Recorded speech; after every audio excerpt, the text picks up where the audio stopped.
औज़ुबिल्लाहिमिनश्शैतानिर्रजीम बिस्मिल्लाहिर्रहमानिर्रहीम। अस्सलाम वालेकुम viewers, my name is Saira Niyaz. Today we will discuss about biosynthesis of nucleotides. First one हम देखते हैं व्हाट इज़ न्यूक्लियोटाइड्स। न्यूक्लियोटाइड्स जो हैं consist of nitrogenous base, pentose sugar and phosphate. The pentose sugar D ribose in ribonucleotides to RNA, while in deoxyribonucleotides of DNA the sugar is 2-deoxy-2-ribose। आगे हम देखते हैं कि जो न्यूक्लियोटाइड्स है वो पार्टिसिपेट करता है in almost all biochemical process में, एदर डायरेक्टली और इनडायरेक्टली, और दे आर स्ट्रक्चर कंपोनेंट होते हैं ऑफ न्यूक्लिक एसिड के, DNA, RNA, coenzyme and are involve in the regulation of several metabolic reactions. There are two major pathway for nucleotide biosynthesis.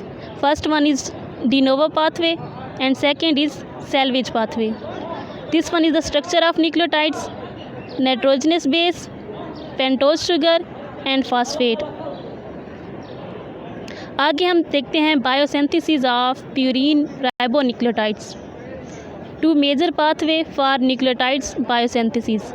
First one जो है इसका de novo pathway है, जिसमें हम synthesis of inosine monophosphate from pre existing ribose 5 phosphate को discuss करेंगे। Synthesis of pyridine nucleoside diphosphate and triphosphate को discuss करेंगे। Synthesis of AMP GMP from IMP को डिस्कस करेंगे।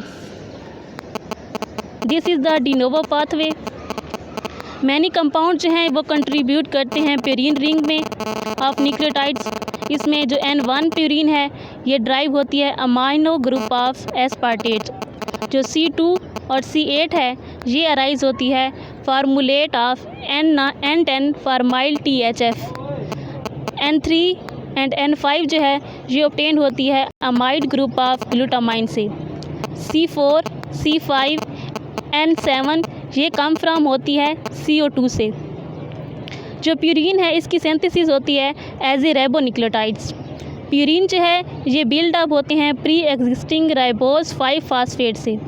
इसमें जो मेन बात है कि लीवर जो है इसकी मेजर साइट है फॉर प्यूरिन बायोसिंथेसिस, क्योंकि डिनोवो पाथवे में एक मॉलिक्यूल होता है इम्पॉर्टेंट PRPP, जो कि सिर्फ लीवर में ही अपना फंक्शन परफॉर्म करता है। आगे हम इसकी स्ट्रक्चर देखते हैं, जैसे कि हम पीछे डिस्कस कर चुके हैं N1 के बारे में, N3 एंड N5 के बारे में, C4 के बारे में। आगे हम देखते हैं synthesis of inosine monophosphate from ribose 5 phosphate. Ribose 5 phosphate जो है ये प्रोड्यूस होता है in the hexose monophosphate shunt of carbohydrate metabolism में, जो कि प्रिकर्सर मॉलिक्यूल है न्यूक्लियोटाइड सिंथेसिस का। ये रिएक्ट होता है ATP के साथ, जो कि फॉर्म करता है PRPP। जो ग्लूटामाइन है ये ट्रांसफ़र होता है अमाइड नाइट्रोजन को में टू PRPP, जो कि रिलीज़ होता है पैरोफॉस्फेट में और प्रोड्यूस करता है 5 फास्फेट राइबोसाइल अमाइन। जो enzyme PRPP glutamine amido transferase है ये कंट्रोल है for by feedback inhibition of nucleotides. This is the committed step. इसका मतलब ये है कि इस स्टेप के बाद प्यूरिन की जो न्यूक्लियोटाइड्स बायोसिंथेसिस है वो ज़रूर ही होनी होती है।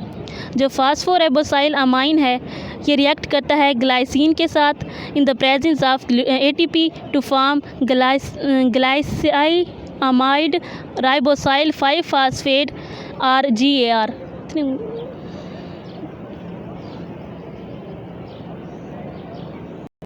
नेक्स्ट हम इसका पाथवे देखते हैं। बायोसिंथेसिस इनोसिन, इसमें जो राइबोज 5 फास्फेट है ये 5 फास्फो राइबोसिल पिरोलिक एसिड में कन्वर्ट होगा। जो PRPP है ये फिर 5 फास्फो राइबोसिल 1 अमाइन में कन्वर्ट होगा। देन फिर 5 फास्फो राइबोसिल 1 अमाइन जो है ये ग्लाइसिन अमाइडो राइबोन्यूक्लियोटाइड्स में कन्वर्ट हो। ग्लाइसिन अमाइड राइबोन्यूक्लियोटाइड्स जो है ये कन्वर्ट होगा फार्मिल ग्लाइसिन अमाइड राइबोन्यूक्लियोटाइड्स में। देन ये कन्वर्ट होगा 5 अमाइनो अमाइडासोल राइबोन्यूक्लियोटाइड्स में। फर्दर मोर ये फिर 5 अमाइडासोल 4 सक्सीनो कार्बोक्सी अमाइडो राइबोन्यूक्लियोटाइड्स में कन्वर्ट हो जाएगा। देन ये 5 अमाइडोसोल 4 कार्बोक्सी अमाइडो राइबोन्यूक्लियोटाइड्स में कन्वर्ट हो जाएगा। देन ये 5 फार्मामाइडो अमाइडासोल 4 कार्बोक्सी अमाइडो राइबोन्यूक्लियोटाइड्स में कन्वर्ट हो जाएगा। फाइनली फिर IMP की सिंथेसिस हो जाएगी जो कि कन्वर्ट होगा AMP में और SAMP में। जो AMP है वो फिर GMP में कन्वर्ट होगा, GDP में कन्वर्ट होगा और GTP में कन्वर्ट होगा। जो SAMP है वो फिर AMP में कन्वर्ट होगा, देन GTP और GTP। ये था इसका बायोसिंथेसिस ऑफ इनोसिन। ये था हमारा आज का लेक्चर। किसी भी कन्फ्यूजन की सूरत में आप कमेंट बॉक्स में अपना क्वेश्चन राइट कर सकते हैं। इंशाल्लाह आपको इसका रिस्पॉन्ड ज़रूर मिलेगा। Thank you.